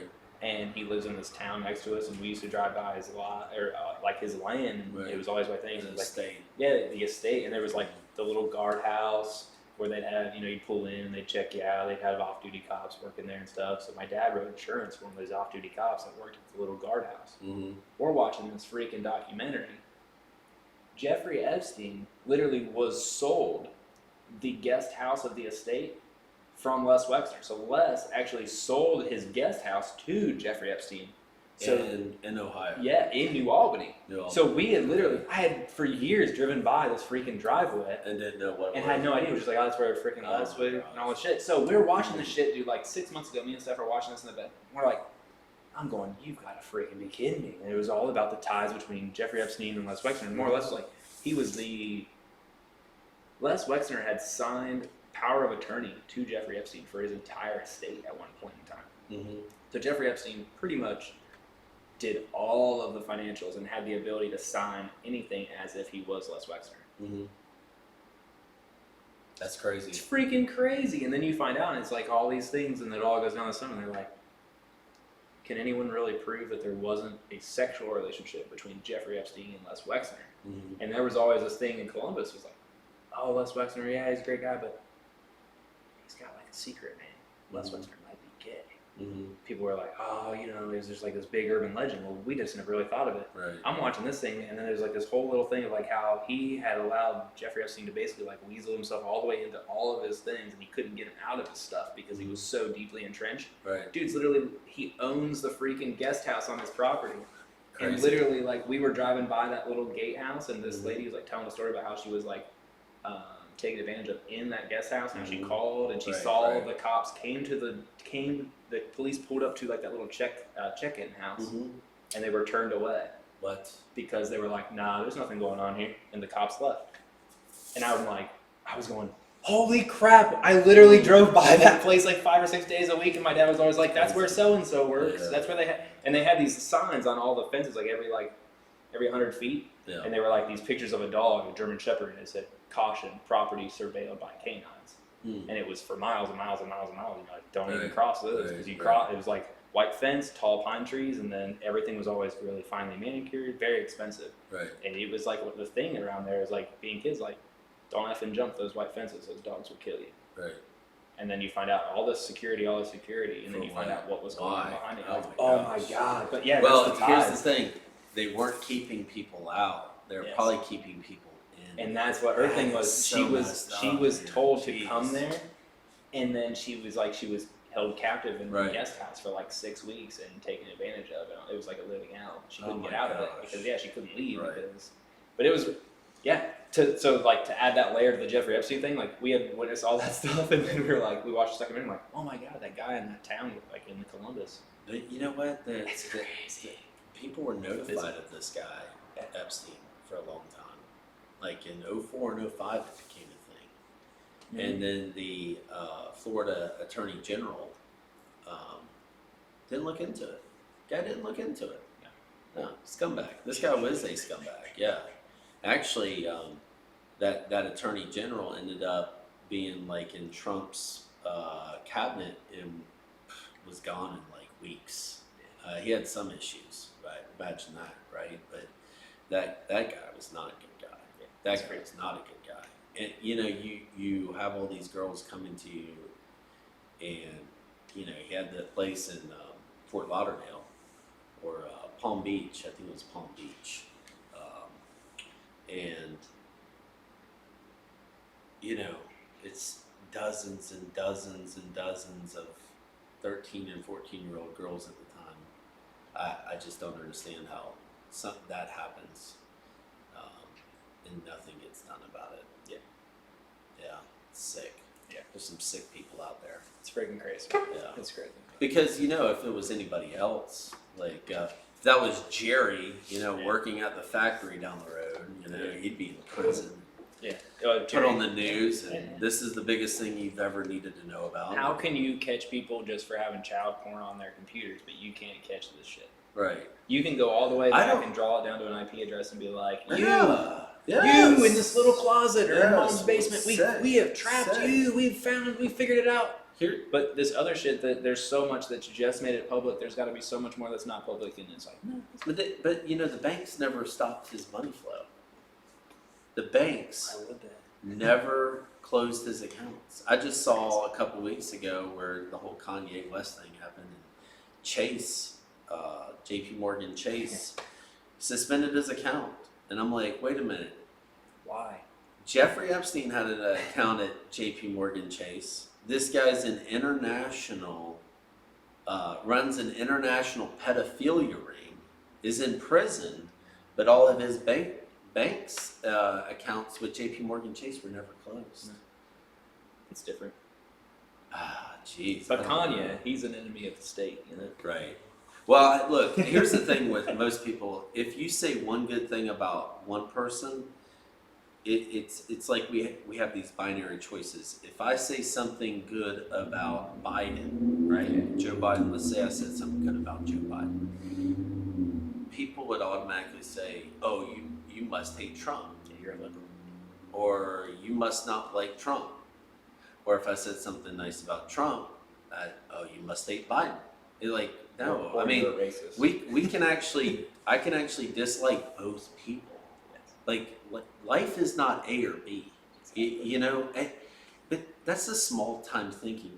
We get trapped in that small time. Like, if you disagree with this, you must agree with the opposite side. It's like that's the listening to respond, the emotional, the irrational, non-logical way of looking at things. Yeah. Are you Kinston or are you Kingston? Right. I'm neither. I'm just here for the open dialogue. Right. I don't know if it even matters. It doesn't freaking matter. Putting the G, I don't know. I if I have to write it, I'd say Kinston. Yeah, that's what I know how to write. I think if that's I dropped the H a long time ago. I was ZACH, Zach, and I dropped it because I was learning cursive. Right. 3 letters was easier to write than 4. It reminds me of that time that I used to really like John Cougar Mellencamp, right? When he dropped the Cougar, I said, you know what? If you're not rolling with that anymore, I'm not listening. I'm out. Yeah. And that was the last time. I showed him. His career gone to where since then. I wouldn't say it's all me, but who knows, right? Are we done? I like it. We've run. You want to ran call? on and You want on to and call on that and on episode and on. 12? I honestly, I haven't. You know, I've seen some of these Yeah. very short Little snippets, bursts. but I need to go back and look because I really didn't know what you guys kind of theme was, or if you had a theme, or what. You know, I think it's important we have open dialogue with anybody. If you're willing to put your opinion out there on things that need to be fixed, why don't we listen? Yep. You know, and you don't have to say. It reminds me of this. So when I first got into sales, a really smart gentleman told me. He said, "Jacques, this is something you're gonna not understand right now. One day you will. Right? You can be as nice to people as you want. You can give the best tonality. You can say all the right words, but you can't control how they take that information in." Mm-hmm. Said, good example, when you go to church, right? If the reverend gets up at church and there's 100 people in there and he tells everybody to go to hell, half the people will get up and be upset. The other half will ask for directions. Yeah. So it's not how you say things, it's how people take it. I could tell you thank you and you get upset by that. But that's a society we live in, unfortunately. People get upset about, what did he mean by thank you? Or have a nice day. How's that post about me? Oh, yeah. If the shoe fits, I mean, Right. put it. If the shoe fits, you don't necessarily have to put it on. Right. But if you want to go ahead and pop that secondary comment, But I don't know. Like, I've just assumed that no one's, you know, when I see something on Facebook, it's not about me. Yeah. I mean, how self-important do I have to be? Is that about me? And that's where I go to it too, man. Like, and that's largely what this podcast is like. It's to provoke fresh thought Mhm. and to give Right, an right. opening. And I think the thing that really popped me off to it a little bit was like running for office and then I spoke to David Bell twice on live on my Facebook. So that Mhm. guy must associate himself with David Bell. They are one and the same. I don't know him. Yeah. I know.